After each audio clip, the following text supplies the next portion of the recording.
how do we do things that make the brand endearing, special, emotionally connected, and in the process, things that will endure. What we learned through research, people were not only willing to pay full price, but they come more often and they tell others.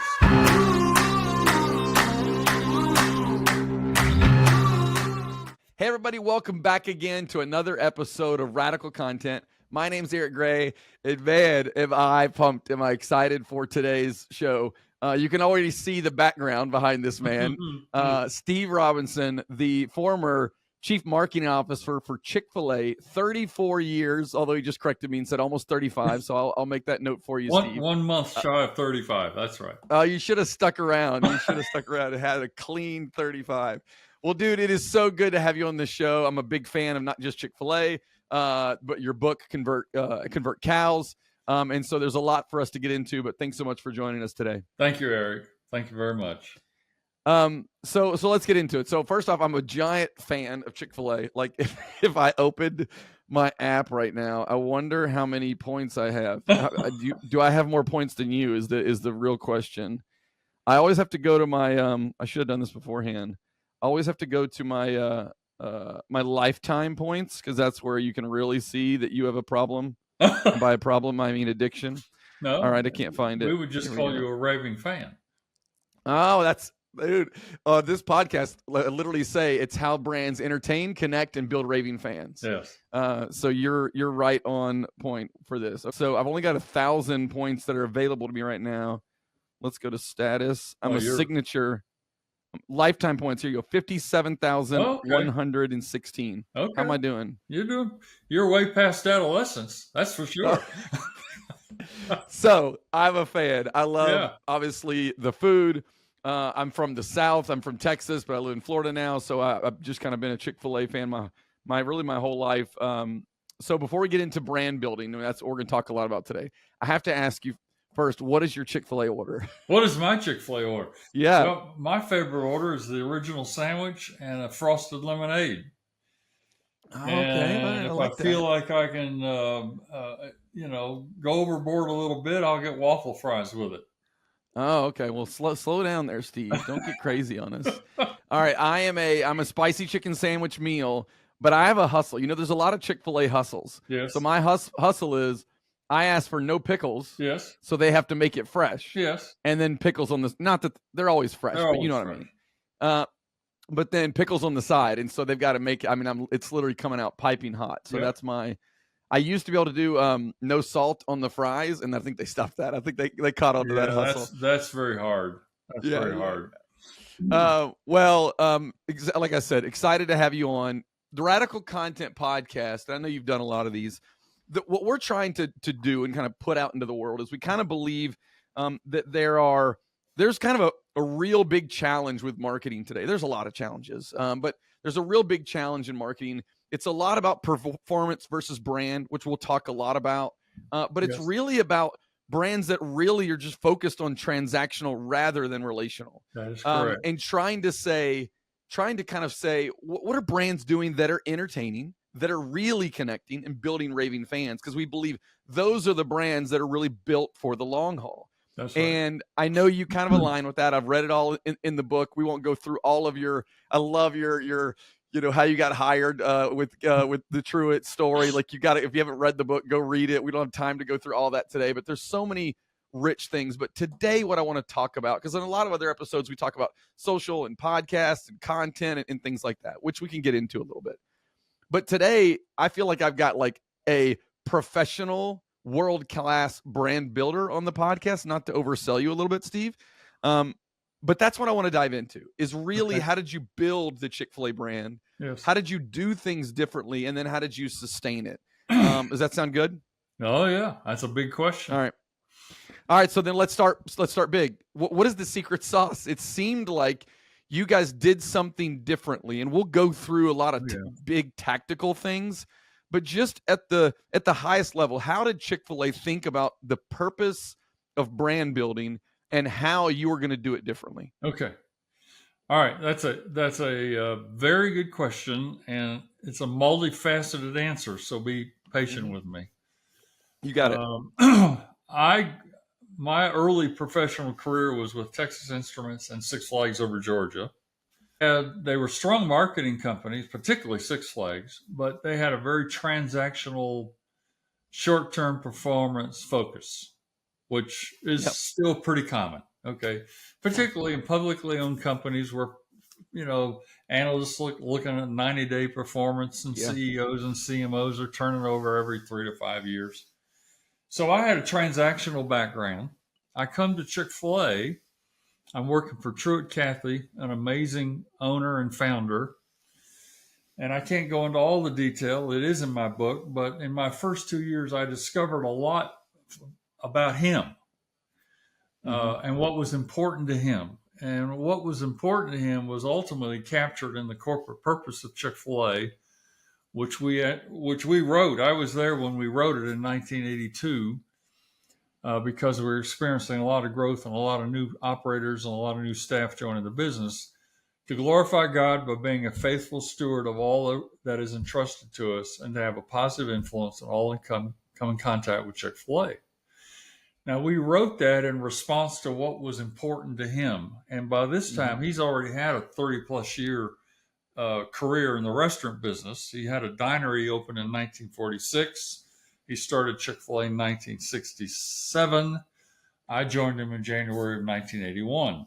So he's already had a long career, but he had never put in paper what was really his priority, not only in business, but ultimately in life. And as the founder and owner, he had every right to articulate that and frame that as the cornerstone of Chick-fil-A. So what do you hear there? Glorify God, stewardship, and positive influence.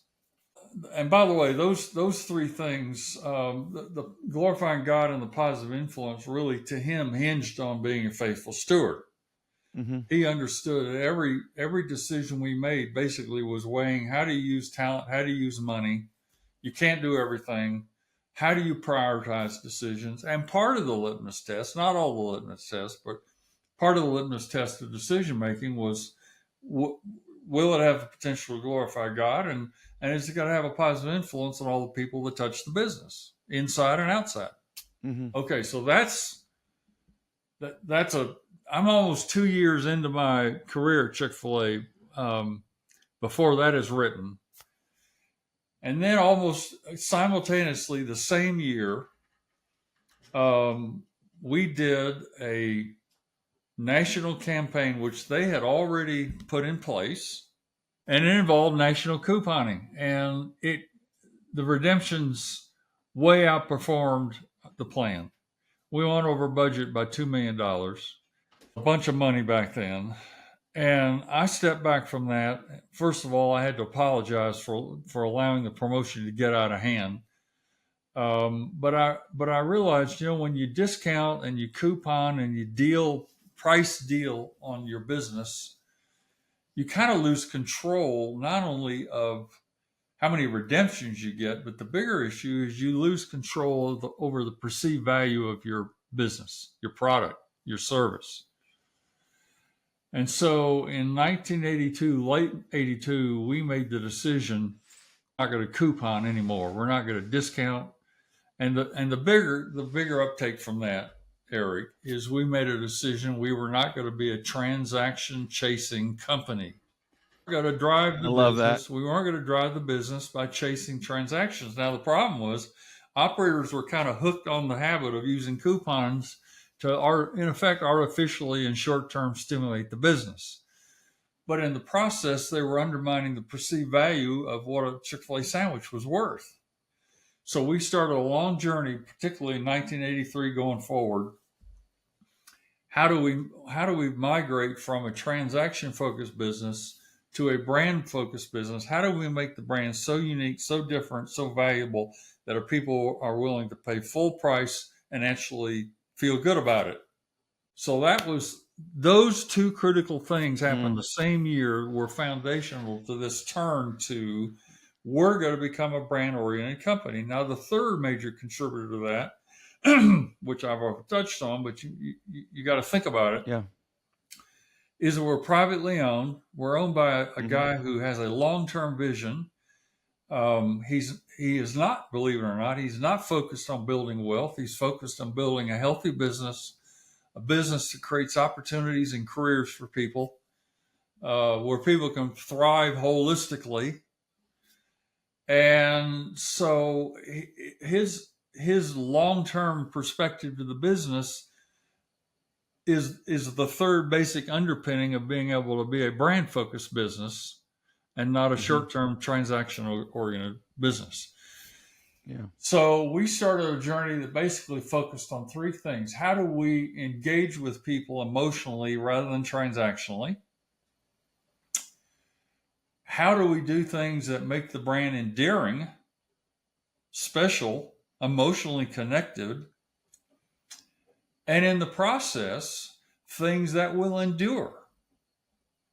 Brand memories, brand experiences, contributions to the community, even the experience sitting over a Chick-fil-A lunch table with family and friends. So how do we fashion and build a business plan, a marketing plan that is designed to engage people emotionally, create enduring experiences, and therefore you have an enduring brand, and a brand that what we learned through research, people were not only willing to pay full price, but they come more often and they tell others. Yeah. It's a marketer's dream. But Steve, it doesn't happen still. No. That's the thing that drives me a little bit insane. And look, if you're selling socks on Instagram or Amazon, I'm not talking to you. I'm talking to the Fortune thousands, the Fortune 500s, the Fortune 100 that have all the resources in the world, all the research in the world, all the amount of money they would need, and they still don't really understand this paradigm shift. Correct. Right? Okay, so of show value, put your customer first, build loyalty, and they will build your brand. And it drives me crazy sometimes, Steve. Yes. I don't know. Well, one of the upshots of pursuing this strategy was, over time, we were eventually actually able to reduce marketing as a percent of the P&L. Of course. By almost half. Of course. Yeah. Okay. So hold on. Explain that. No, Steve, real quick. Explain that. What you mean by that? Well, what you're saying when is, I joined Chick-fil-A, they were spending roughly 5 to 6% of gross sales on marketing support, and they were spending a ton on discounts and giveaways. When I left Chick-fil-A, marketing investment through the restaurants was closer to 3% of sales. Yeah. Now, has the brand grown? Yes. Has the volumes grown? Yes. Has the raving fan base grown? Yes. But what's happened over this long-term, multi-year journey of pursuing relationships, emotional engagement versus pursuing transactions, is we created millions of raving fans, people who love Chick-fil-A and who talk about Chick-fil-A and promote Chick-fil-A for us. Yeah, So the most powerful marketing agents in the business don't reside at the Chick-fil-A headquarters. Yeah. They are people like you. Yeah. And quite frankly, even me as a customer, I'm still a raving fan as a customer. Yeah. Okay, so let me go back to your question. Why do people keep chasing the transaction rabbit? I think there's several reasons. First of all, they don't have cultures that support that idea. They have cultures that's focused around shareholder returns. They have cultures that perform executives for short-term results, i.e., leads to leadership turnover. I get what I need. I'm out of here in 5 years. And so the culture is unstable. It's not clear on what's really important. Why does this business exist? Is it just about money? Well, in many cases, that's what it's just about. And then when you have this leadership turnover, you don't have the continuity that I had with Truett Cathy, where you can be very clear about why you exist, what's really important, what are what's the matrix of principles we think through when we're making decisions here, which we got very clear about, again, based upon what was important to him, wrote it down, taught it, constantly telling stories to reinforce those values. Now, why did we do that? so that every person in the organization was in a better position to make decisions that helped the business without having to go vertical, Yeah. without having to run to their boss or even run to Truett. In my last Right. interview with Truett, remember in my book, I asked him, what are you looking for in the ideal marketing candidate? And he said, I don't know, whatever it is, I don't want to do it. Well, Yes. he created a culture where people, if he trusted you, Yeah. you understood why you existed and what the values were of Yeah. the business, then you were empowered to make decisions. And did we make some mistakes? Sure. I made some mistakes. Yeah. Not once did he ever call me to his office and say, why did you do that? You screwed up. Not once. So what Yeah. does that do? It reinforces his confidence in me and my team to ultimately make good decisions and build the business. So it the evolution of that is it creates a culture of innovation Mm-hmm. because Yeah. people are empowered. So Yeah. innovation at Chick-fil-A comes from all sides. It comes from team members, it comes from operators, it comes from staff members. Yeah. You know what's funny is we never on this show really talk about. I've got lots of opinions about it, about marketing structures and organizations and culture and the importance of how all like hiring top talent and holding people accountable. Yes. Bureaucracy, politics, like all of these things, especially we haven't talked about this, Steve, but I spent 11 years at Universal Parks and Resorts, so we have a theme park connection. Yeah. Loved my time there. Very big marketing organization, 700 people across marketing and sales. That's just domestically. Yes. And then before that at EA Sports, a lot smaller, but a high, fast moving tech company. Yes. Based in kind of gaming, and so I've kind of seen both sides of it. But the things that you talked about, I think, are so important, and I love it when you bring up a question to someone and you think you're going to talk about one thing and it goes the whole other way, right? And some of what I thought you'd talk about was totally true. I thought you'd talk about purpose. I thought you'd talk about values. I thought you'd tell a couple of those stories. But where I didn't think you'd go is start talking about things like there's a lot of organizations that are motivated by dollar, by status, by ego, and by empire building. Yes. And a lot of those people come and go. So you have CMOs that are in and out in less than 3 years. Yes. Well, what does that do to a business's consistency when you've got those people coming out three?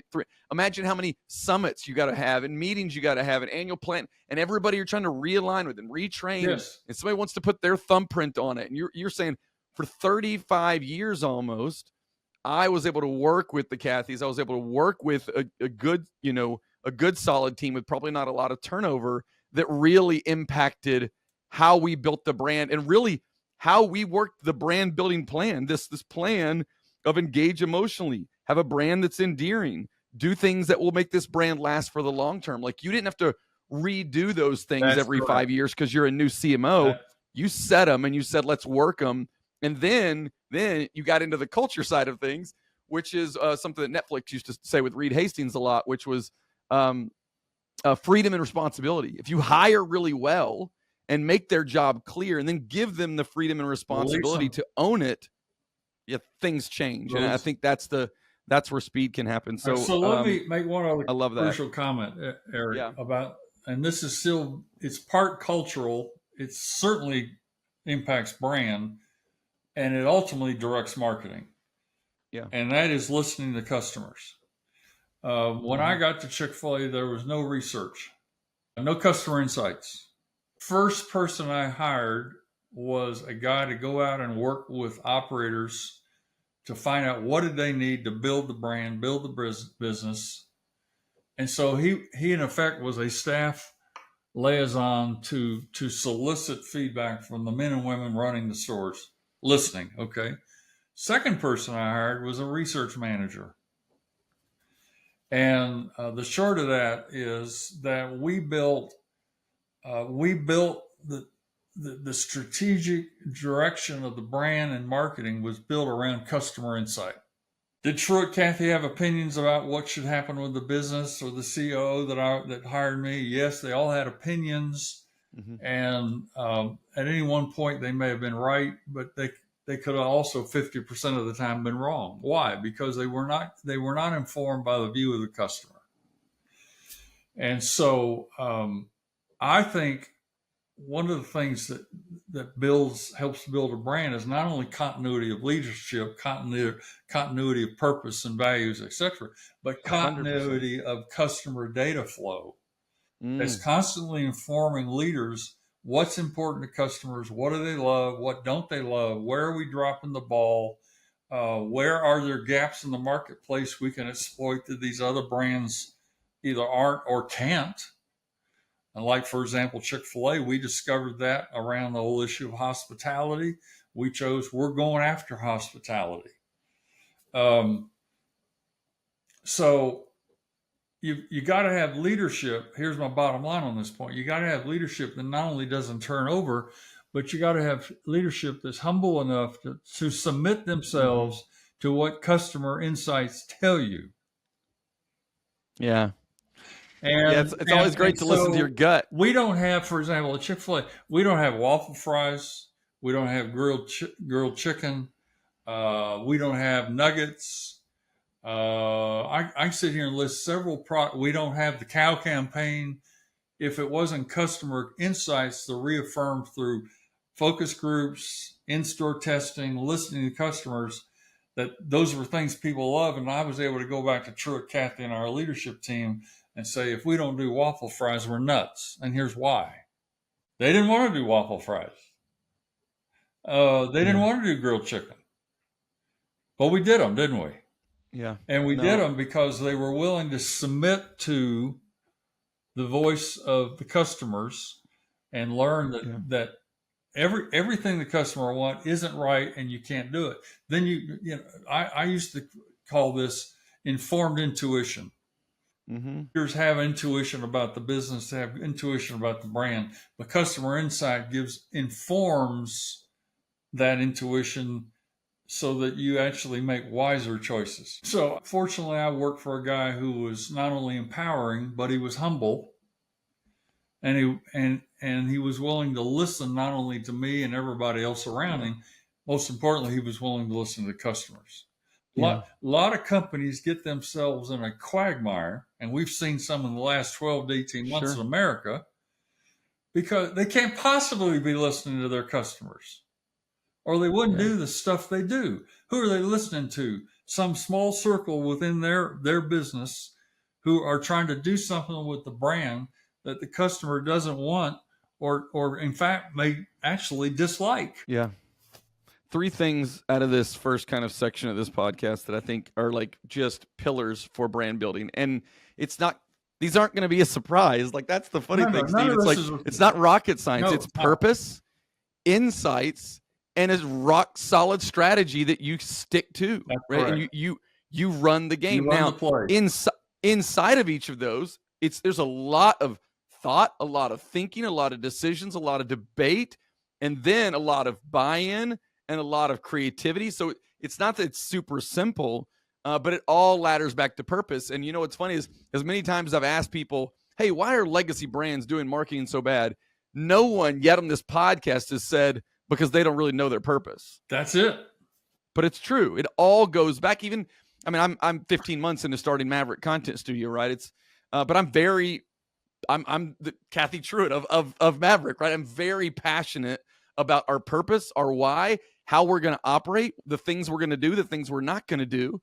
And many brands don't have that. They have something on the wall, but it's not something that's driving every single decision through the organization. And the irony is, most of those legacy brands, if you go all the way back to the founder, you will find clarity of purpose. You will find clarity on why they created the brand, the business, the product, what they wanted to be in the marketplace, which I call brand essence. And if they would just simply continue to stay connected to those roots, they wouldn't do some of the stupid stuff they do. Let me ask you this. This is not on my list of questions. What would you say to like a CMO or a brand that's maybe a legacy brand that wants to go down this pathway, and they've tried it every which way and they just haven't solved it, right? What I mean by that is they've brought in the consultants, they've brought in the creative agencies, they've done the brand ladders, they've done all of it, and every 3 to 5 years, it feels like something's not working, and not because of change at the very, very top, a lot of change in the middle for sure. But it just feels like that we're redoing it all over. I mean, I see this Yeah. story all the time. What Yeah, do you that's a tell great question. those chief marketing officers? Great question. All right, I'll give you a couple answers to that question. I would say number one, go back, which I just referenced, go back to your history, really study the Yeah. founder, study the principal brand promises that originally built the business. Have we wandered from those? Number two, aggressively listen to customers. And I mean, not only quantitatively, but qualitatively with focus groups and taste panels and all kinds of stuff.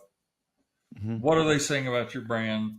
What are they saying about your brand in the context of the field the pool you're operating in versus other brands? But then I would probably say, okay, listen to yourselves. Does all of your conversations line up with what I said to begin with? The roots of the founder, the roots of the history, the brand promise, and what customers truly love and expect from your brand. Are your conversations being designed? In other words, is your entire operating strategy, not just marketing, but is your entire operating strategy being designed to deliver the brand promise that customers actually want? Do they want a political or social promise? Probably not. Something that's very practical to their everyday lives, whether it's a hard good product or a service. And so is your entire operating strategy designed to deliver that promise? That was the evolution of what happened to Chick-fil-A. But through listening to customers aggressively and focusing on brand, the marketing department actually became a brand development department. And we led, my last 3 years, we led the strategic planning for the entire business. Any customer touch point went through leaders in my team that helped facilitate planning sub teams, whether it was a technology touch point, a store touch point, a marketing communications touch point. All those groups had a marketing liaison that was helping them connect with customer data, the brand promise, which was very simple. We care about every person that walks into Chick-fil-A. And we want everything we do to demonstrate that. Yeah. And so what happens is that you intentionally make the whole business in your planning process think, if it doesn't deliver the brand promise, we're not going to do it. And then the second stage is all the things we can do to better deliver the brand promise. How are we going to prioritize? Because we only have so much money and talent. What are we going to do first? Yeah. How do you, Steve? Man, I've got a bunch of questions I'm not asking. Well, I'll get to them, I hope. How do you become a CMO? How do you graduate to the level that you had to get to? Yeah. Right. But also still maintain that through line of alignment and accountability, because I think sometimes CMOs like to graduate to that level and then they hand things off to this level, right? That VP or, director. And then that group goes kind of, takes their own version of that. All right. So I'll give you several answers to that. Personally, one of the things I did that really helped me make that journey was I benchmarked brands that I felt were great brands.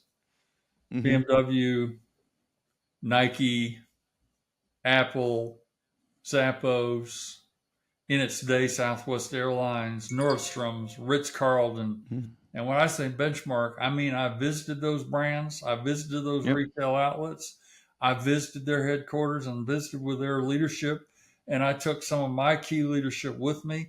And sometimes I would actually take a member of the Cathy family along so that they got to experience what brand-driven companies look and feel like when you're in their building, when you're in their stores and you're in their facilities.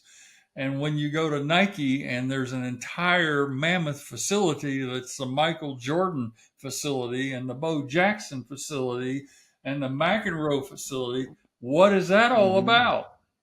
What is that really saying is important at Nike? It's not important about the shoe. What's not important is not the shoe, but who's wearing the shoe. Mm-hmm.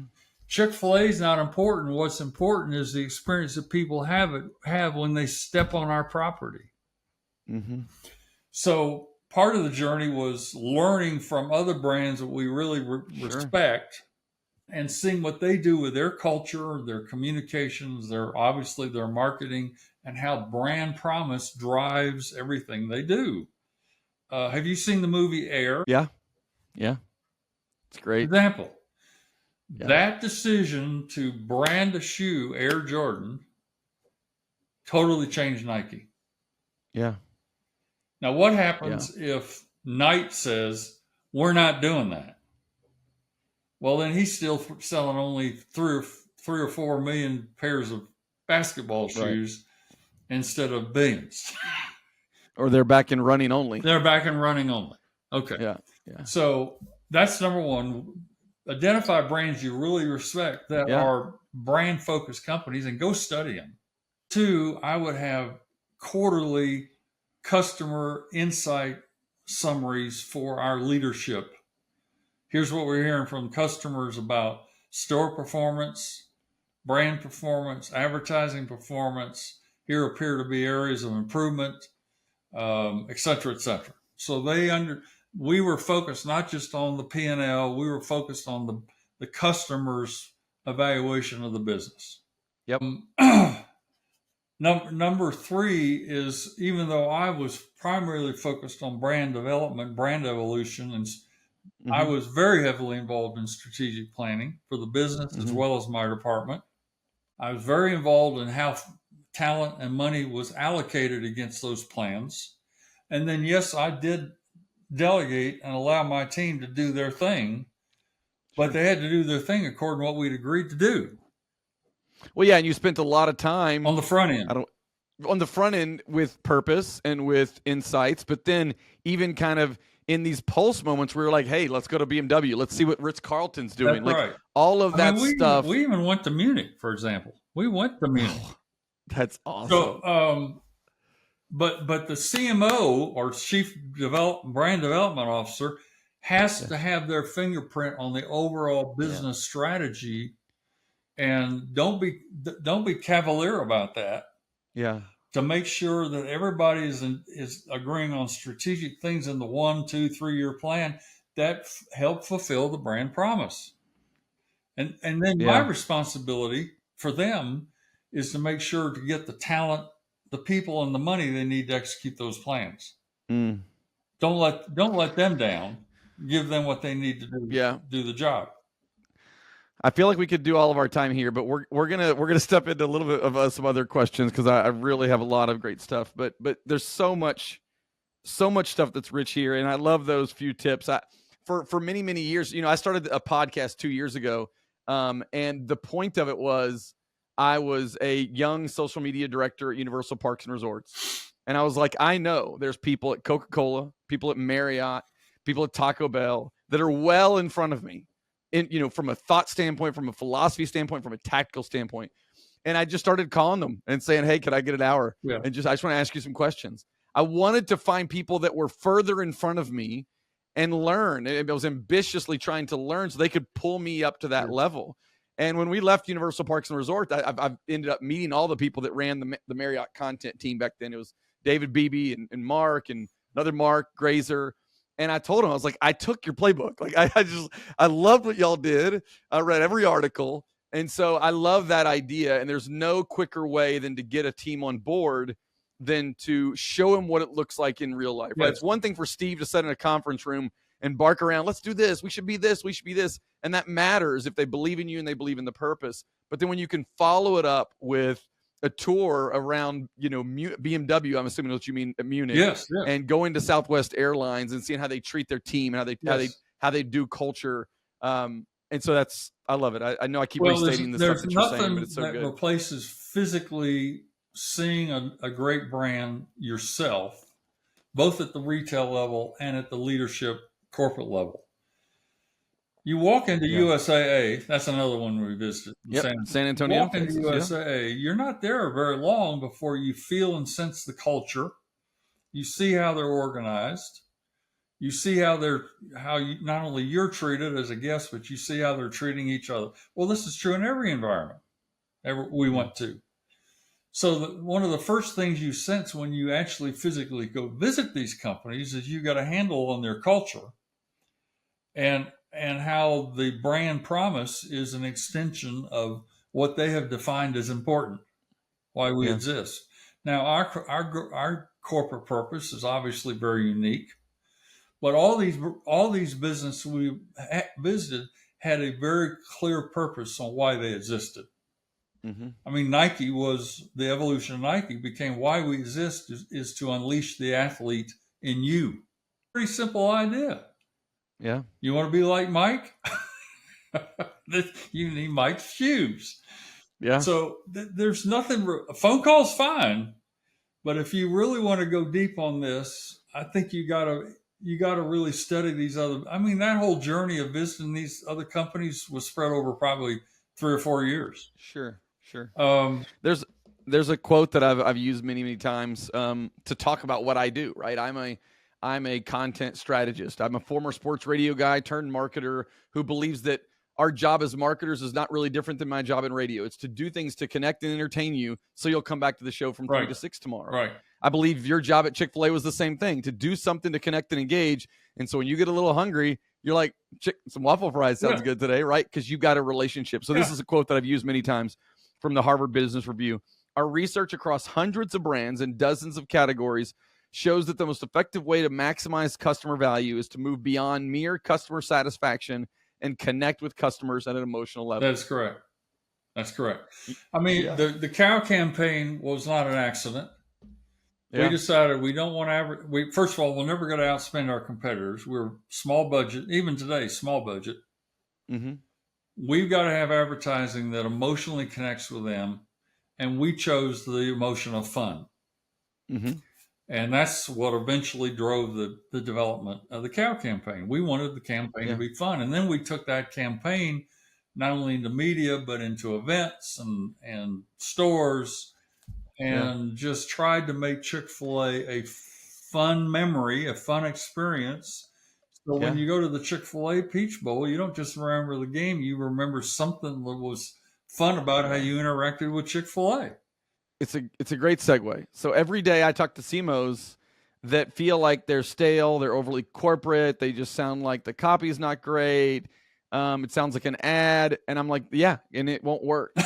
But for decades, you guys thought humor and personality would be important to your brand. Correct. And you're still using that today. And I think this is kind of the segue is into the famous cow campaign that we see a lot still today, a little bit differently today, especially in the stores, but a little bit differently. Tell me maybe a little bit of how that got started. You kind of started to go down that pathway a little bit. I know you worked with the Richard Group, I think, in Dallas. Correct. But tell me a little bit about how that got started and a little bit more of the why behind it. Well, Eric, we didn't have enough stores really out on the street until 1996 to even consider traditional media. We didn't have enough budget to do the traditional fast food play of using television. I mean, we probably couldn't have bought more than 1 or 2 weeks of TV for the entire chain. And so we ultimately did a major research and selection process for an agency. We picked the Richards Group in Dallas, and we picked them primarily because they had a reputation for great creative and traditionally humor angle creative. Fruit of the Loom guys, Tom Bodette,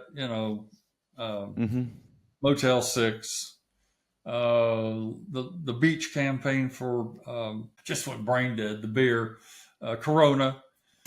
So, and we told them in our final meeting with them after we'd selected them in terms of strategy, we want our advertising to be fun. I don't want to show food because anybody can show a chicken sandwich and change the logo and they're all going to look the same. I don't want to ask for a transaction or promote a price or a deal or a short-term reason today to visit Chick-fil-A. I don't want any of that. I simply want you to entertain the customer and create some sort of advertising memory to break us out of the clutter. They spent 9 months. They focused on billboards. What year was this? This is 90 what? 1996. That is literally the same brief someone could use today. Yeah, I'm sure they Break could. us out of the clutter, entertain a little bit, have a personality. Yeah. Sure they could. And because we couldn't use traditional TV and radio, we focused on billboards, and we focused on 3D billboards because we wanted to tell a brand story. Sure. And we weren't interested in telling people what the price of something was or where to turn. Okay. We're going to use boards to build the brand. And for about 9 months, they came in with a lot of good stuff. Some of them really funny. I talk about them in the book. And about month 9, they hit on the billboard of the 2 cows painting "Eat More Chicken." We put it up in Atlanta, one board, just before the Summer Olympics. The reaction is unbelievable.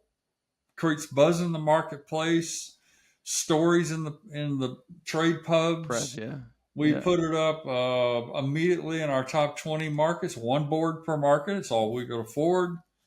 Creates the same sort of reaction. We got kids stealing cows off of boards and creating publicity for us and stories. And we went back to the agency, said, look, we think you got something here that's bigger than just a billboard idea. Take 3 months. What would it look like if these cows became the actual spokes, bovines, if you will, for the brand? Sure. The personalities of the brand. Yep. We'd already, by the way, previously, we'd already tried to use Truett as the personality of the brand. And I love the guy, but he couldn't pull it off.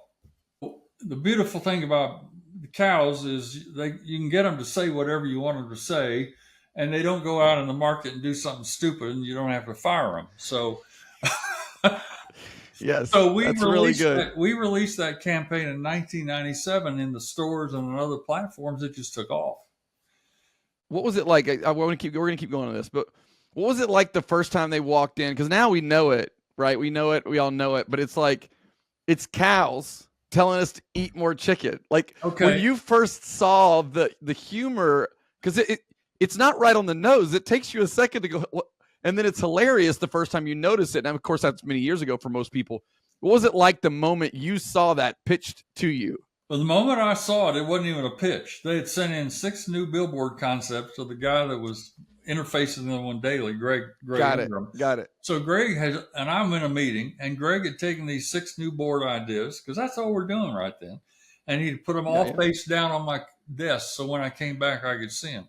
So I come back to my desk from my meeting, and I start flipping them over left to right. Greg's no fool. He makes the cows the last one I flip. Course. And good marketer. I laughed my head off. I mean, cows promoting chicken. Well, of course. At the same time, we're taking a pot shot at the beef guys. It's funny. It's harmless. It's humorous. It's totally unexpected. And yes, very much. Do it. So that's the first board that's the first board we put up in Atlanta, and it was just a one-time gag. But it took off. Man, was it not? And when I left in 2016, I'd worked with that campaign and agency for 23 years. They kept it fresh. They kept it fun. They translated it to the new media formats, translated it to events. I remember when the Chick-fil-A cows, I think, were running a Facebook page at one point. Oh, yeah. They had a Facebook page. They had their own chat box on Facebook. We activated them in bowl games and everything. And anywhere you went experientially with Chick-fil-A, you were probably going to encounter cows. I love it. And we just built. There basically over time became 2 predominant personalities in Chick-fil-A, Truett Cathy and the cows. Yeah. Yeah. It's so good. It's so good. And there's still... I'm probably gonna have a Chick-fil-A this afternoon. Let's be honest. I can't do this and not. All right. So I want to go in another direction, and I want to talk about storytelling. And I know you left. What year did you leave Chick-fil-A? 17, 18? 2016. 16. And you know, the cool thing that I'm sure for you has got to be that you watch what they're doing, and you're like, yeah, it's still the playbook. It's a new media version of the playbook. Every day is getting a little bit newer. And I wanted to talk about 2 things that maybe came after you. I assume so. Maybe one of them didn't. But the first one is that for 4 or 5 years now, Chick-fil-A has been doing the stories of Evergreen Hills. Yes. During the holidays. Yeah. It's a animated Yeah. short film. If you haven't seen it, dude, I'm not. I swear I am a fan, but I'm not being paid to say these things. It's like you're watching a Pixar mini short, right? Yeah. It's done that well. Yes. And now today is saying that they're building out their own slate of original content, their own streaming platform. Correct. And so they are invested in storytelling and entertainment. Correct. Can you talk a little bit about, I don't know if you could talk a little about those things or if they've kind of come on afterwards, or talk a little bit about the importance of storytelling and entertainment for the brand of Chick-fil-A. Well, the whole strategy of storytelling was already very strong within the culture of Chick-fil-A for years. We're telling our own stories to preserve the culture and the focus around the vision of the business. So we had strong background in storytelling, principally storytelling from stores, from Chick-fil-A operators to their peers to continually reinforce this is what really is important. This is what great performance looks like. Okay. So then you have the evolution of social media platforms. Mm-hmm. And the temptation was to want to go out there and start telling a whole bunch of stories. My reservation was I don't want to come off narcissistic. I'd rather have the story. I don't mind using the platforms, but I'd rather have the stories coming from customers, coming from team members, coming from operators. They're viral, they're natural, their experiences, their stories about how people have served. They're authentic. They're authentic. Yeah. They're people serving each other. Sometimes not Chick-fil-A serving people, but just people serving each other in the community. And somehow Chick-fil-A, it's Chick-fil-A people involved in it. But they're ground up, not top down stories. Okay. Yep. And basically they're still doing that. To just sit around and tell stories. Look what we're doing with food innovation, or what we're doing around food science, or what we're doing with recycling. I mean, everybody's trying that stuff, and it just sounds and feels self-serving. And even if it's 100% true, many customers don't believe it. But when it's most don't care. And most don't care. But when it's really authentic, real life stuff, and it's been generated by the storyteller and not by the home office, it's got legs. Yeah. And that's basically what they're still doing.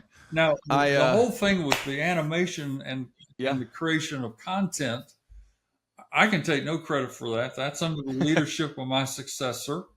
Yeah. I think it is an incredible stretch, just to be honest, and it's worked because I think people have a sense that they can trust Chick-fil-A stories. And they have a sense of what Chick-fil-A stands for, and the stories those little films tell do reflect the core values of the business. All goes back to the purpose. All goes back to the purpose. We really care. Here's a story about people or someone really caring about somebody else. Okay. Yeah. Yeah, that's what it is. So that's got legs, but it only has legs in the context of a company that has authentically been trying to live that out for decades. Yeah. I used to, I did I don't know what it was now, 18, 19, the national TV campaign for Universal. I was one of the people that was lucky enough to kind of be involved in leading that. And what I used to tell my chief marketing officers, I was like, guys, everybody's showing people on rides, holding on for dear life with some cinematic movie going on around them. But that's not real. What is real was when someone walks into Diagon Alley for the first time and they feel fully immersed in the Harry Potter story and their jaw drops to the floor and some of them tear up because they're experiencing the greatest story that they've ever read in real life. And I was like, just put the camera on them. Yes. Just capture the moment, the moments, Eric, and let that become what you're trying to say. Not, we've got ticket sales, we've got offers, look at how fast our roller coasters are. It's like, nobody cares about that. Right. They care about how do they matter in your story rather than your story. I think, and I've already touched on this, but I think while I was still there, we did something, and heavily influenced by Dan Cathy, Truett's son, who was completely supportive of doing this. We did an internal film. It wasn't for public consumption. Oh, cool. That was designed to help to remind the Chick-fil-A operators and team members and staff members what's really important is not our story, but it's the story of the people we serve. It's the customers we serve. It's the team members we serve. It's the operators. And the name of the film was Everyone Has a Story. And it was simply this journey through a Chick-fil-A restaurant where you would encounter these different people and you'd get a little insight to their story and what they're walking through right then. Life is not all a bed of roses for a lot of the people that are walking into the Chick-fil-A restaurant or drive-through. And so how we treat them in that moment of encounter can potentially bring a little relief, a little joy, a little respect into their day, into their life, where most fast food brands act like you're almost an inconvenience to them. And that little film, which by the way, they're still using, I really think really gets at the heart of what Chick-fil-A is trying to do. We want to serve people with respect and honor and dignity because they're all walking through something, their own story, and it's not always every day is not always a good day. And I think that sort of, again, but when you're in a culture where you're trying to honor God and have a positive influence of all that come in contact with you, that helps create the kind of environment, the kind of focus we've been describing. And I think we're about to run out of time. I just think at the end of the day, it all starts and stops with leadership. Yeah. I don't care if it's a company, government, church. You walk into any organization, and at the end of the day, it's going to reflect the values of the leaders.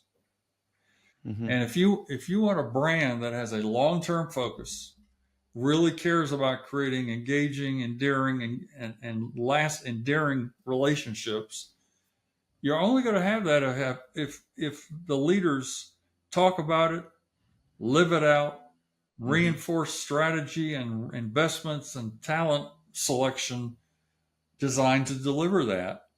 But if they're all about quarterly earnings, maximizing profits, stockholder equity, short-term performance, I'm getting mine and getting out, you'll never just forget it. You're not going to have this kind of journey. You just won't. So at Maverick Content Studio and in this podcast, Radical Content, our goal is to help brands to start to engage more, engage first, and create more. So it is about content and storytelling, entertainment, but it's really about this idea of how do you move away from transactional and just connect first? What does that look like? How does it completely change everything? It starts with the top leadership. Yeah. And so I've loved this discussion. It's gone in 1,000 different ways. I didn't know what to expect, but it's been so good. So I got to get this out there. His book is awesome. I've read it multiple times. Covert Cows and Chick-fil-A.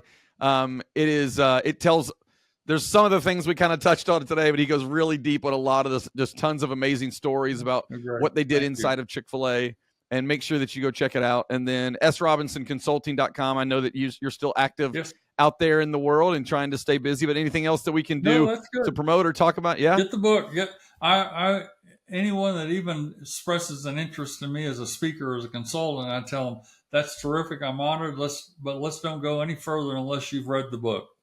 Yeah. And it's on Amazon, and it's still selling pretty good. So I hope people will go buy it. Ladies and gentlemen, Steve Robinson, thank you so much, my friend. Thank you. That's another episode of Radical Content. We'll be back very soon with more content. Appreciate you guys. See you. See you.